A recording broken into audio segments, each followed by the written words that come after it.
All right. Welcome everyone to today's webinar, How to Successfully Launch a Product-Led Strategy. My name is Joel. I am the CEO and founder of RealGrowthHacking, a startup acceleration platform with which we help startups to scale. And today we're going to deep dive into the topic of product-led growth. Now, I can already tell you right now that this is going to be quite an intense session. I have around 40 slides ready for you, which we're going to hammer through.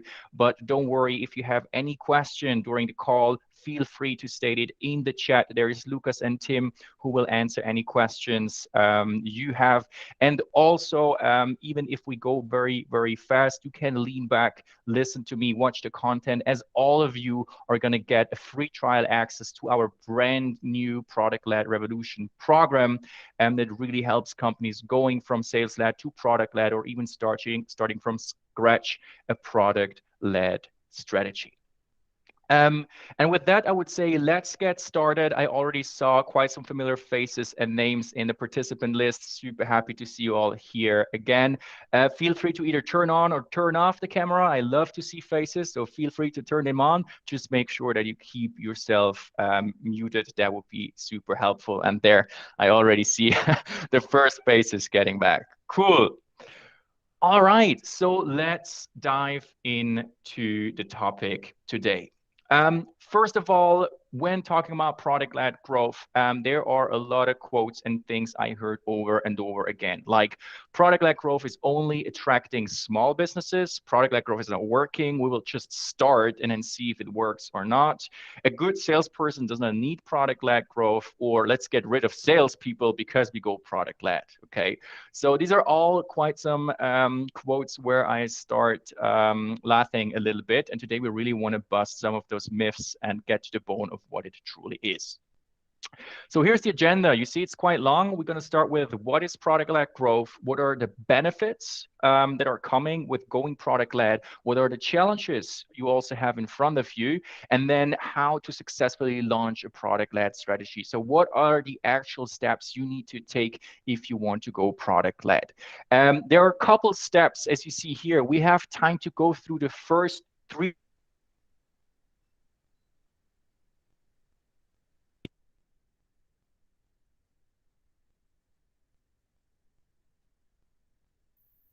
So I think now I'm back. Sorry for that.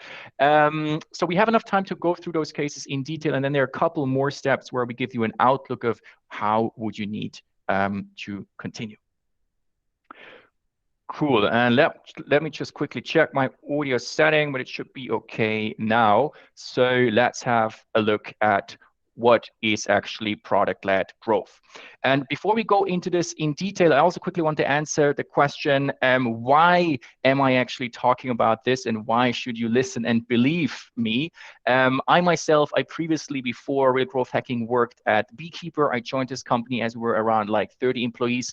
I was happy enough to grow with the company to over 200 employees. It was a 4 years journey, and I was building up the growth team at Beekeeper, which was responsible to develop the product-led strategy. So that means we also started at zero. We were very, very sales-led, started building a freemium, started building the free trial, trying all of that out, and then step by step going from mainly being sales-led to becoming more and more a product-led company. By today, 100% of the inbound traffic at Beekeeper is going through a product-led journey, which makes me very, very happy, and also contributed a big part from going from 4 all the way to over 20 million ARR by today. So what the heck is product-led growth? So product-led growth is all about try before you buy. It's about that the product does the majority of the selling. Okay. And this is a very common pattern in B2C, right? We test things before we buy them. It's very natural. But back in the days, this was not the case for B2B. We had those like very long enterprise sales cycles with those RFP checklists. And then if you hit all the marks, they either buy you or they don't buy you. But this B2C pattern of trying before you buy, this is something which evolved by today also into the business and the enterprise world. People want to see what they buy. People want to try out what they buy, even in enterprise, even in software before they actually make a buying decision. So this is all what product-led growth is about. And if you would ask me for a theoretical definition, I would tell you product-led growth is a go-to-market strategy that relies on using your product as the main vehicle to acquire, activate, and retain customer. So it's all about leading your efforts by using your product. Okay. So what does it exactly mean for the different teams and the normal user journey one of your prospects will go through? Here on the left-hand side, you see a model, a sales-led go-to-market strategy. So very basic, marketing is creating the traction, and then at the marketing qualified lead stage, hands it over to the sales team, who will then start talking to the prospect, explaining about the product and the value to turn them into a customer. In the product-led journey, you basically put your product in the middle. So the job of marketing is not directly anymore to create product market qualified leads, but the job is to bring them into the product, into your freemium, into your free trial version, or some sort of hybrid product-led model you have. And then there, the product will take over and do much of the work, much of the pre-qualification and the explaining of the product value to the prospect, right? And from there, you either fully automatically turn prospects into self-service clients, or sales kicks in and now has a data led model in front of them where they can exactly say, okay, to what kind of product qualified leads should we start working to selling them the product? And at this point, I also want to talk about one of the first problems, sales versus product, right? Product-led growth is not about sales versus product. It is about acquisition efficiency, right? In the B2B world, especially if you go like large size enterprise, you will always need salespeople. It just does not work without. However, if you go product-led, the product supports the salespeople in actually closing a deal. And it does it by either pre-qualifying leads, already educating the lead about what the product value is. So the salesperson doesn't have to do it. He or she can only focus on closing the deal, as well as in the enterprise sector. If you have a proper product-led strategy, it will help you to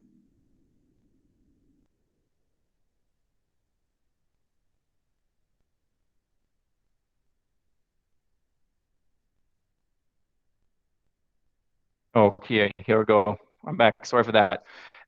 It will help you to infiltrate larger accounts by selling to teams or to departments completely automatically, right, without the need of any salespeople. And then sales can come in, and when they see, hey, they already closed 1, 2 teams or departments about a larger organization, then they can actually knock on the door and just say, hey, why don't you want to buy 20% of your workforce is already using our product.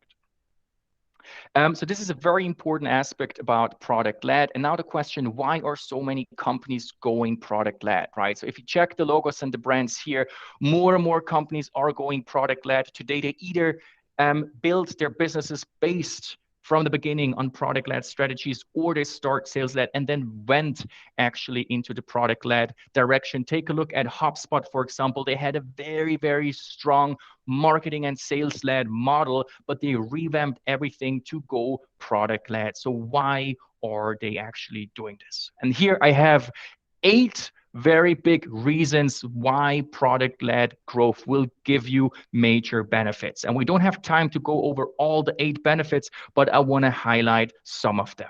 The first one is, if you go product-led, you can use your product as the dominant growth engine. What does it mean? Well, it means, let's say, if you have a freemium version, right?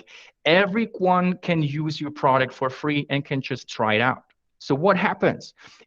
It leads to the fact that a lot of people are going to use your product for free where you're not getting any money, but it also leads to the fact that everyone is going to get to know your product. People are talking about your product. People are sharing it with each other. You can create an immense brand awareness through a freemium approach. You always almost get to a brand awareness level of a B2C product. So think about it, Slack, Trello, and all those tools, everyone knows them in the business world because they're having a successful product-led approach, right? So it becomes your dominant growth engine. You can rely on your product as an acquisition channel for traction, and you don't rely so much on other channels anymore. So that's a very, very big benefit of going product-led.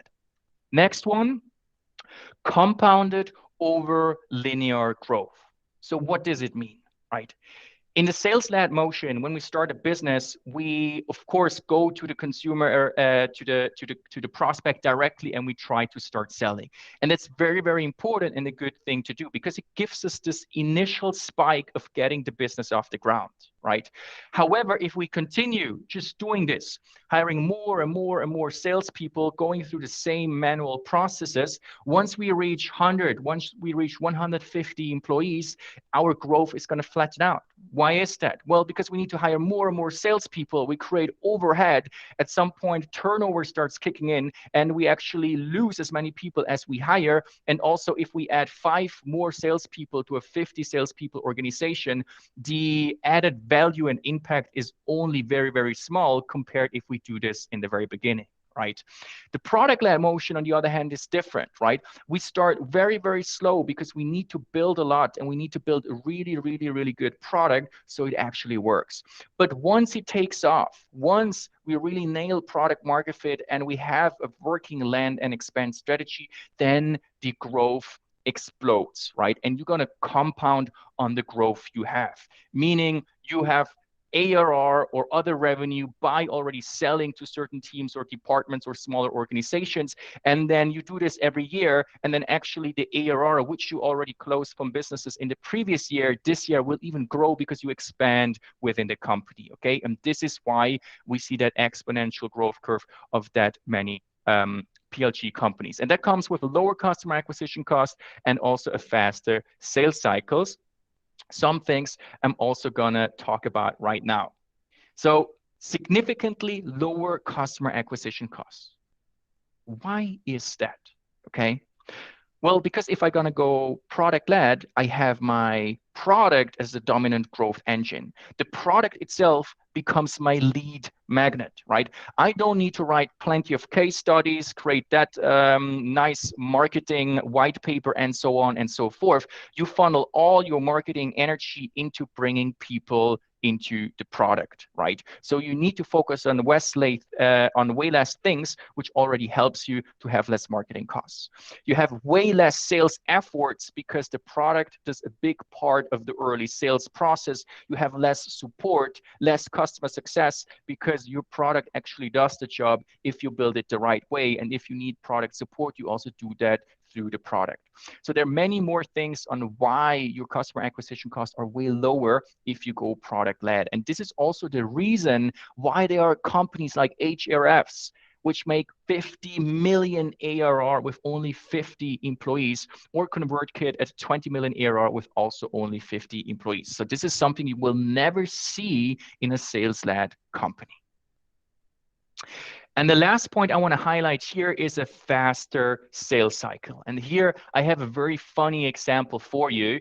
I guess Zoom, everyone knows what Zoom is, right? If we look back in the past COVID year, there was this one time period where Zoom just exploded, right? So COVID breakout, everyone needed to have a video tool, video calling right now. And Zoom grew from 10 to over 200 million daily active users in just 3 months. And we did a little calculation here, which is super, super cool. And what we did is we took those 190 million user growth and we divided it by 90 days to realize that to be able to do that in a sales-led motion, Zoom would need to do 2 million demos per day, including the weekends, calculated with a 100% close rate, having one salesperson doing 16 30-minute demos every single day.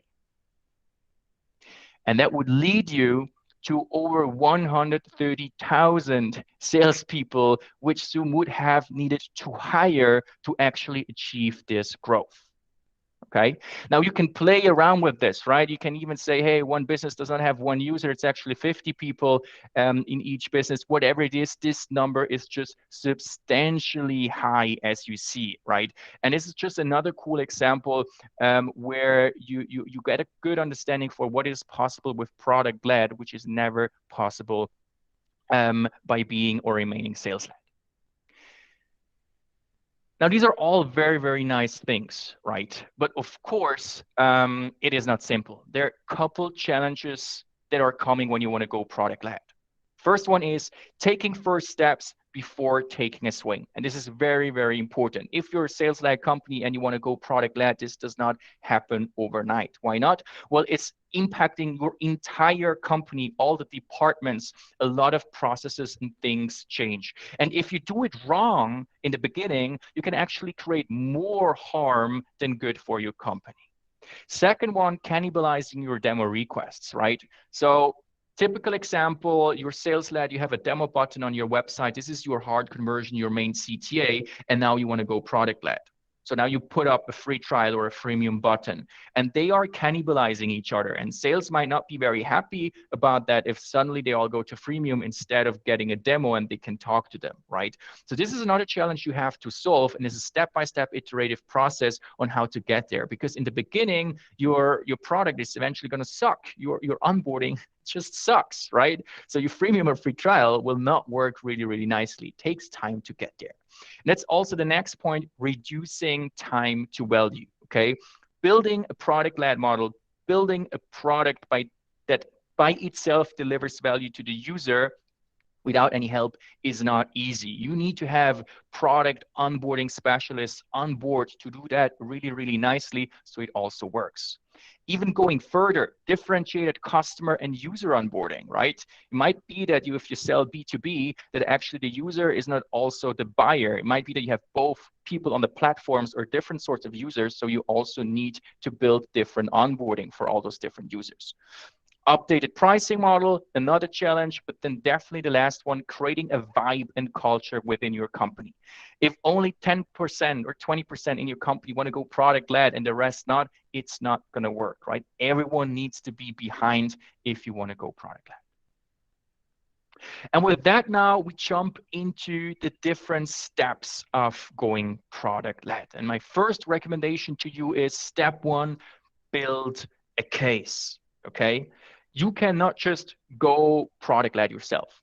It just does not work. As I mentioned to you before, you need to have the entire company behind, right? So you need to build a real business case. What will actually improve if you go product led? How much faster, how much more can we actually grow and sell? So just before, I gave you 8 really, really good arguments and benefits that are coming with going product led. So take a look at them, compare it with your company where you're standing right now, and then specify out how going product led will definitely help your business. And with that, go to C-level if you're not part of the C-level and get the support from the very top that you can evaluate this case and put a little team together.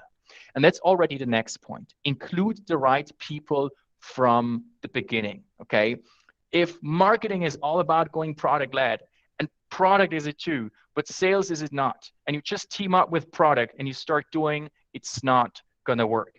No combination is going to work if you don't have sales, product, and marketing on board. You need at least one person from each team, right, to go product led. Otherwise, it will not work. If there is any person in one of the teams which is like completely not liking product led, that's the person you need to have in the team and on the board, because this person needs to be convinced. Okay, so build a case and then form the team. Okay, and this is basically exactly part of what I mentioned before. You need to have all the people on board, stakeholder from each department. In the beginning, it does not need to be a fully fledged team going product led, right? You don't need engineers. It can be only 3 people, because the first things you need to do when going product led is you need to define the strategy and analyze the case. That's the first things you need to do. So start at least with a small team of 3 people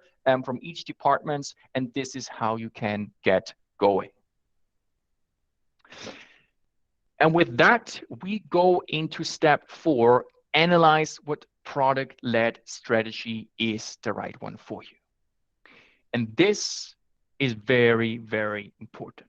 If you want to go product-led, you don't just start implementing anything, okay? If you do this, say, I want to go product-led, let's try out free trial.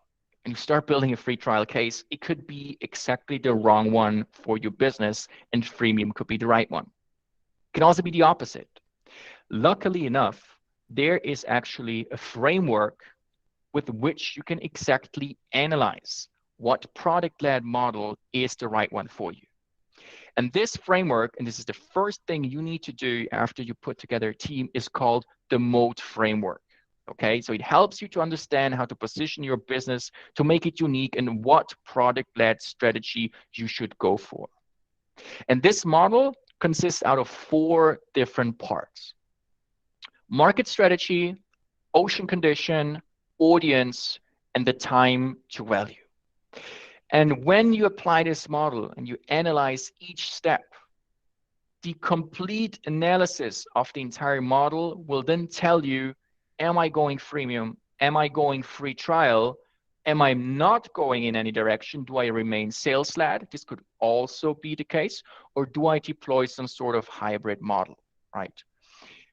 If you're in B2B SaaS and we're talking about this and we're applying this model, it's very often not a question if, but when I go product-led.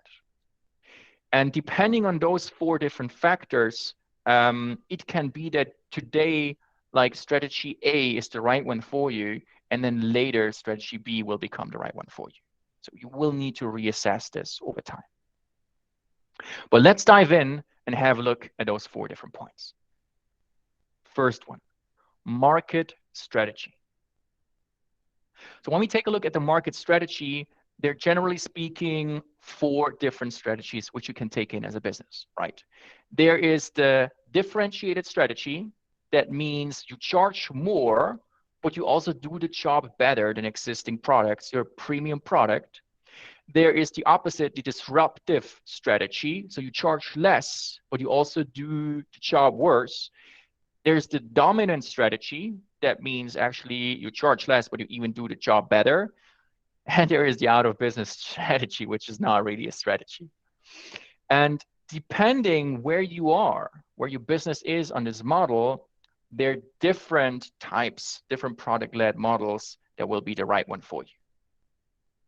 So to give you some examples about this positioning of the market strategy, Netflix and Spotify, we would categorize them as being in a dominant strategy, right? Spotify made it way, way, way easier for us to actually listen to music. And they're even getting the job better. Like it's cheaper for us and they're doing the job better because everyone has its own Spotify. Same for Netflix, right?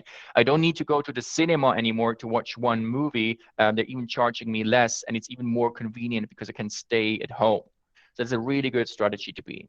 But also the disruptive strategy, winning overserved customers is a solid strategy. Like it is a strategy you can take and which actually works. Let's say Canva, right? Charging less, but also doing the job worse than let's say like Photoshop, right? An amazing tool, amazing strategy, and that works, okay? Google Docs, the same. So now, depending on your strategy, there are different PLG models which you can apply, right? If you're in a differentiated or a dominant strategy, free trial is the one thing you should go for. If you're in the disruptive or the dominant strategy, freemium is the right one you can go for. So as you see, dominant strategy is the one where you can combine both. If you can, as a company, it's lovely to be in the dominant strategy area. And if you're in this, most likely you will prefer a freemium version over a free trial version. So why is it that sometimes a free trial is better? Well, imagine if you're in a differentiated strategy, that means you're winning underserved customers. So there are businesses out there that are using what's available, but their need is bigger and they're willing to buy and pay a premium for a better tool, right? And that means they're looking for a more customized, really, really high quality solution. And in that case, you rather provide a free trial where they can actually experience the full value of your product for a limited amount of time, and then will be hand-holded by a salesperson that helps them to evaluate and showcase the value even more, right? They will not be very, very interested just checking out the cheap freemium version and clicking things together themselves, right? Because this is not what they're looking for. On the opposite, in a disruptive strategy, you're charging less, but you're getting the job done worse. There, a freemium is the right thing, because if you deploy a free trial version in the disruptive strategy, don't get me wrong, it can work, right? But because you're charging less, you will have larger costs than your competitors if you stick with a free trial, where you need salesperson directly to close the business, right? So in the long run, you're going to lose. This is why you need to have a freemium version in that case, right? Now, these are generalizations, okay? This is if product-led is actually common also in your industry. Now, it can always be that it is something very new to your market. So even though you might be in a disruptive strategy, but all your competitors are still sales-led, and you might not be able to deploy a freemium version, then of course, a free trial is better than staying sales-led in that case, okay? So take it like with a pinch of salt, but this is basically how it works. And this is the first important step you need to analyze when going product-led. Second thing, ocean condition. So here we'll look directly at the competition. Are you in the red ocean, meaning harvesting demand, or are you in a blue ocean, creating demand? So what does it mean? Creating demand means the market still needs to be educated, okay? You have a very new product. It is new to the market, new to the user. Your technology is new. Users might not yet understand it intuitively. You have low competition. Usually, if you focus on SMBs, it's a blue ocean. And if you're in the blue ocean, being either remaining sales-led or choosing a free trial might be the right thing for you. Why is that? Well, it's because your product is new. People don't fully understand it. They need hand-holding, okay? So if you just give them like a new freemium version of a very complex product, it might not work because they might not understand it, okay? So that's the blue ocean. Blue ocean, sales-led, or free trial. The opposite, we have the red ocean. And this is about harvesting demand, okay? So the market is educated about your product and service. Everyone knows what kind of product it is. Everyone knows the market. Everyone knows how that stuff works. Users understand your product and service. You have high competition, many, many fish and sharks swimming around very, very fast. Almost any enterprise market is a red ocean. B2C is mostly red ocean. And if you're in the red ocean and you want to sustain in that ocean, you need to go product led, right? You need to either go freemium or free trial. Otherwise, you will not survive. And with not surviving, I mean, if your market is actually, if it's possible in your market to go product led, but you decide not to, but someone else, another competitor actually does it successfully, then you have a problem, and you have a very big problem, right? It could be that you're in a red ocean, but no competitor and no one is like going product led because it's not possible. And in that case, of course, you can stay sales led. But if any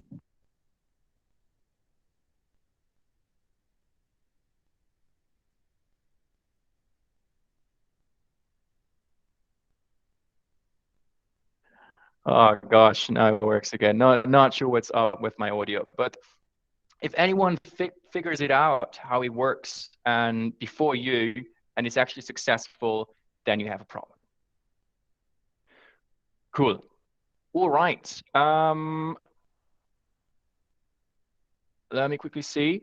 Oh yeah, with that one, we come to the next one, and this is audience, okay? So who's actually your audience? Who's your users?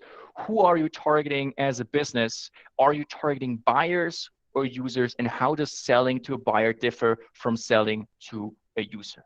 Okay, so usually when we're in business enterprise, we sell top down, right? We need to look for the decision maker and then directly sell to the decision maker, okay? Because that is the person that makes the decision.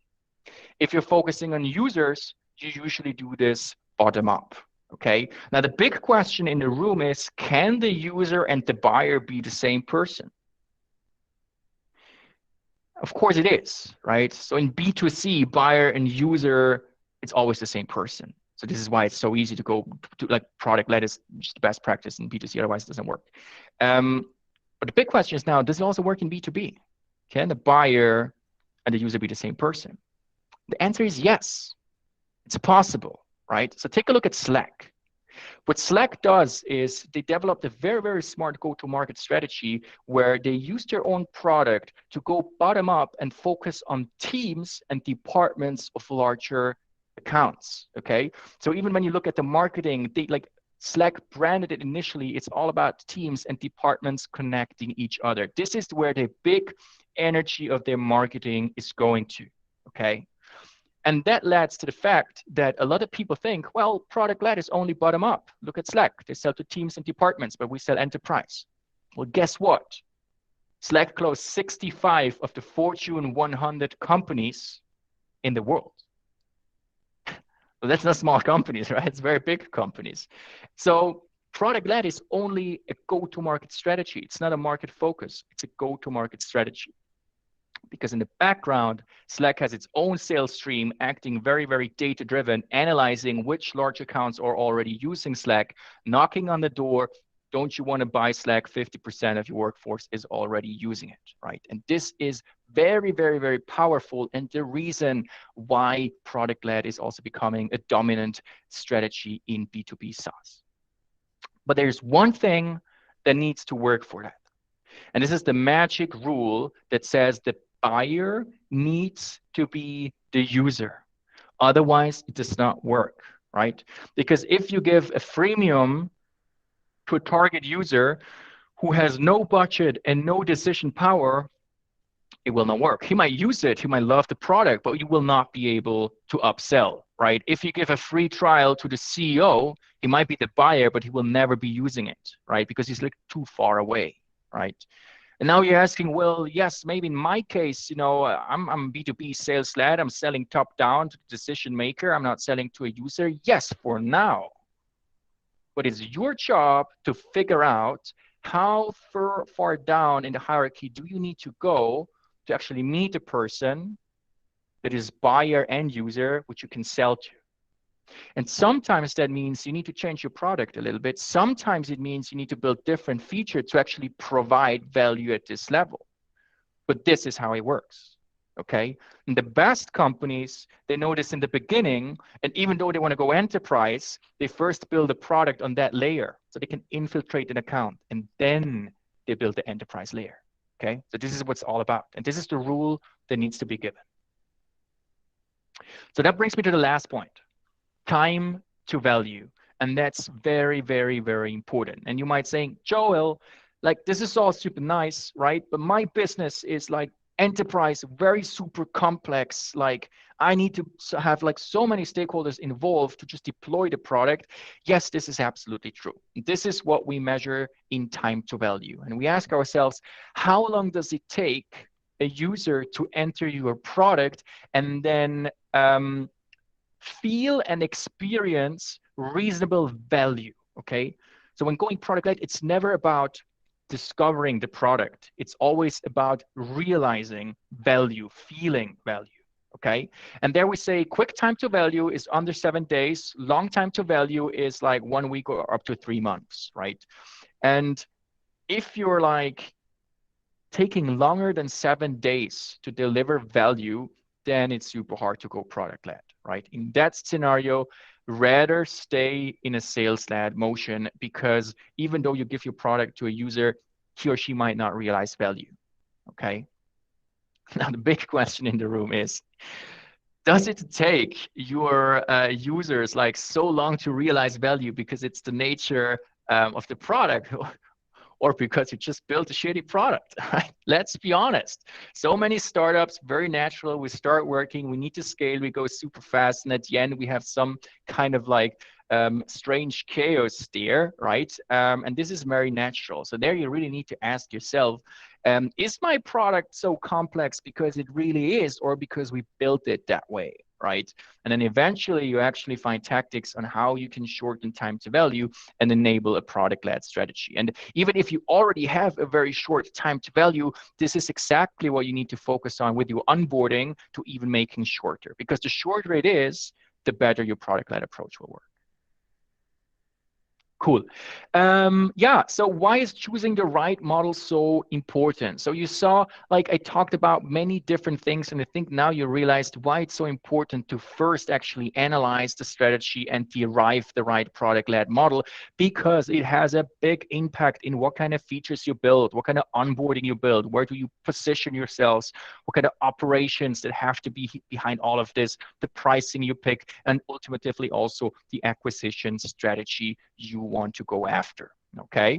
So what's next? What's next after building the case, getting your team, and then analyzing actually what product-led model will be the right one for you? Well, then it is about getting dirty, right? Then it is about starting to implement. And today I only shared like some of those steps of going there, but there are a bunch of more steps which you have to take, right? So today we talked about building the needed foundation to go product-led, building the case, building the team. We talked about analyzing what product-led model will be the right one for you, but this is really just a start, okay? Next thing is identify what your users really want to achieve, getting close with the users, understanding their functional job, what they really want to achieve, the aha moment, and you need to have this knowledge so you can then, in the next step, build effective onboarding that truly converts, right? So the time where I just built product onboarding, which is a nice tour that leads me through the product, this is long time over, okay? You need to know who is this user, what does the user really want, and then you need to build specific customized onboarding for those different user segments. And if you nailed this, next topic is pricing strategy. How do I price? How do I convert correctly? And ultimately, if you go fully product-led, you need to know how to build a product-led organization, because a lot of things are different in a product-led organization than in a straightforward traditional organization like we know them today. Okay, so how do you continue from here? If you think, hey, product-led is really the thing I need to do, I can take now the first couple steps, which I learned today. Well, first of all, check out our program on realgrowthhacking.com/product-led revolution. You also find the steps there. Again, it is for businesses or individuals who want to learn more about product-led. And you will also get by tomorrow a trial access to this brand new program where you can learn a lot. Second of all, join our community, okay? We have a community of over 280 growth enthusiasts in Switzerland that are exchanging on a daily basis about questions and problems they have. Check it out, join. Very happy to welcome you. And then the last thing, which we do right now, ask questions and get going by following those steps, those framework, to make sure that you really nail it from the beginning. And I would say that's it from my side for now. And now let's open a QA round. If you have any question, please just speak up, turn on your camera, and then we're very happy to address this question. And for the rest who already wants to leave, thank you for joining, and hopefully see you soon in the community. Cool. Any questions? Feel free, just speak up.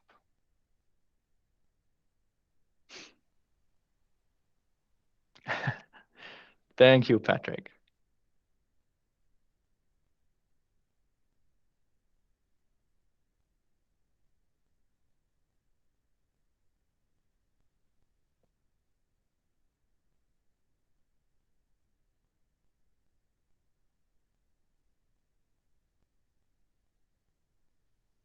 All right. So I have one question that got asked already previous to the event. What's your advice in terms of needed skills to execute a PLG strategy?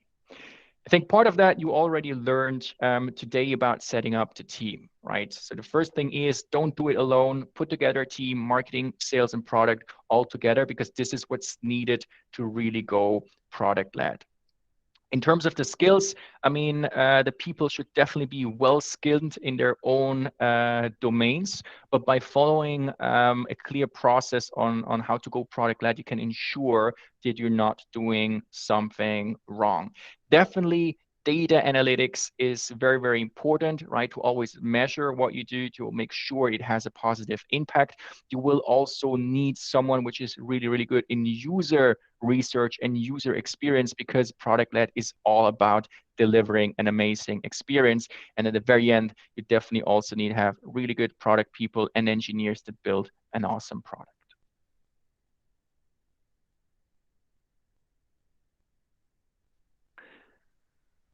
All right, we can feel here a little bit the Swiss shyness. Thomas, please speak up and state your question.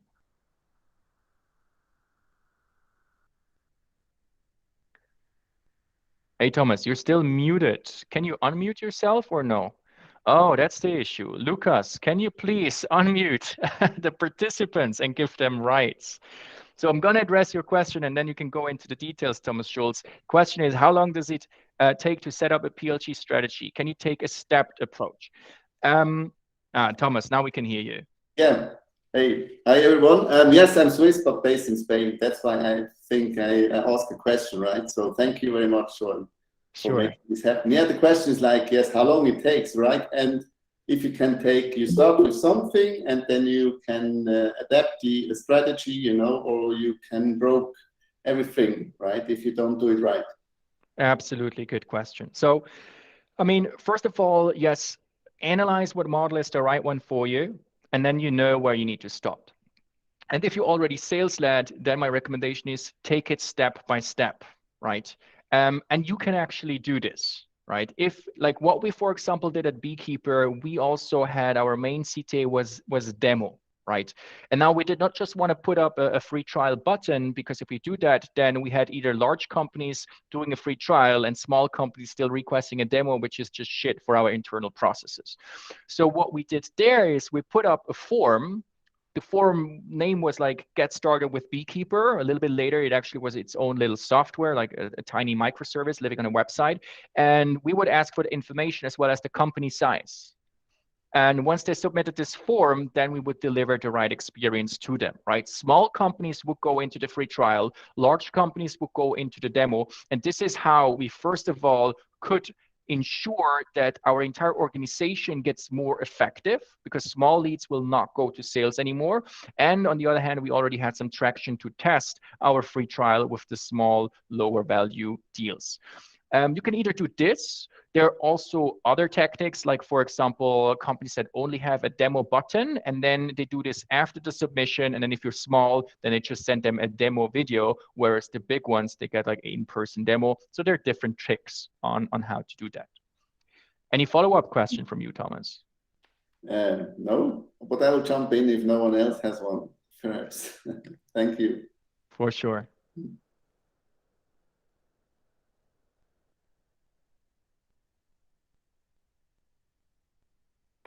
Thomas, go for it.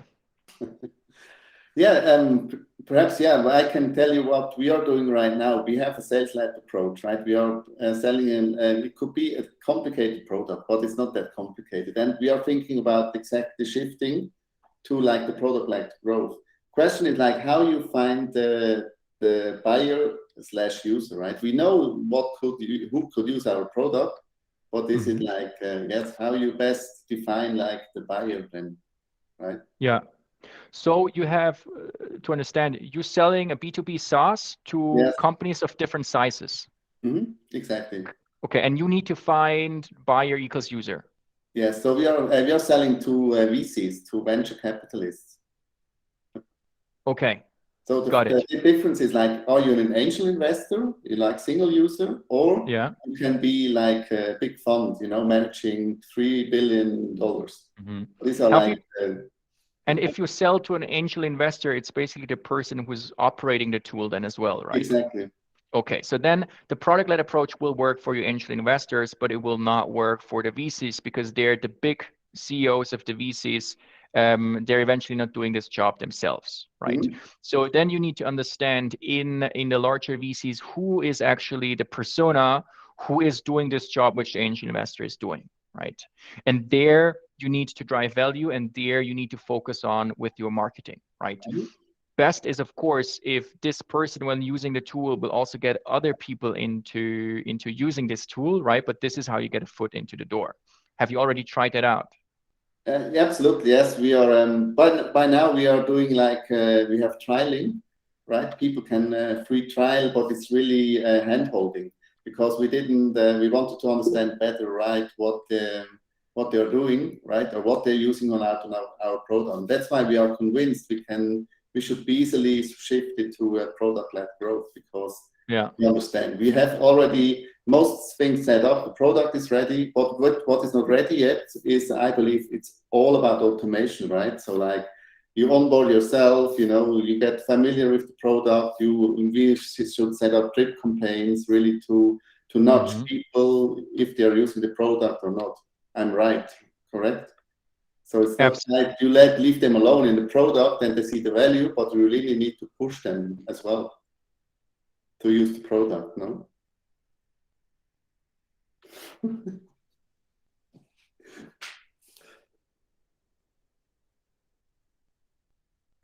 Oh, this is so funny. I think someone is playing with my AirPods, and this is why I always lose connection. Yes, so that's absolutely true. I think the case is the following, right? There are two scenarios. Scenarios one is you get overrun with leads, you get overrun with traction, and you can almost not handle it, right? In that case, you deploy a product-led model and you focus on automation as fast as possible.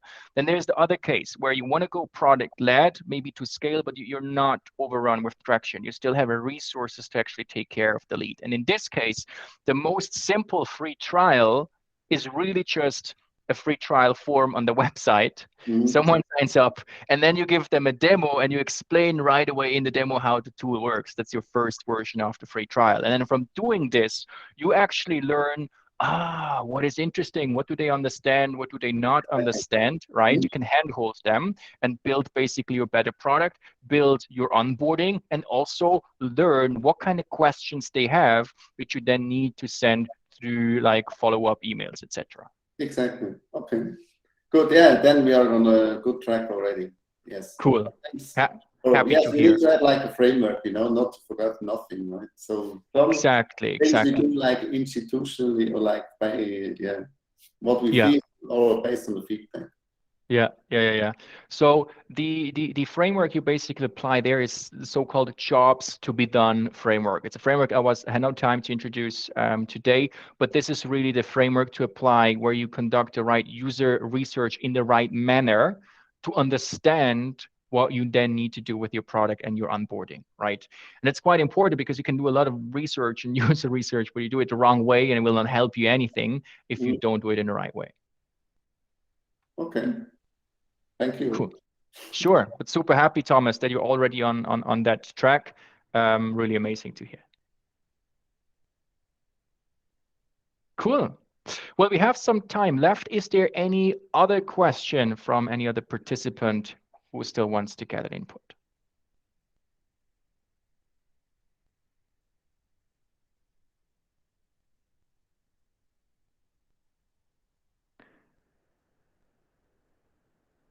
Right. It's now or never. Last call.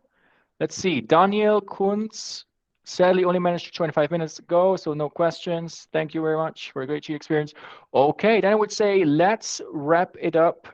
Thank you all very much for joining. As mentioned, you will get a follow-up from us by tomorrow with a free trial account. There you can go through all the different steps I explained today in detail once again. And then if you're actually interested, you as an individual want to learn more, or you as a business want to have support, then please reach out to us through our website or directly to me. I can share also quickly my email here. And then we are very super happy to help you. And with that, thanks for joining. goodbye. Hopefully speak soon, either directly or in the community. Bye-bye.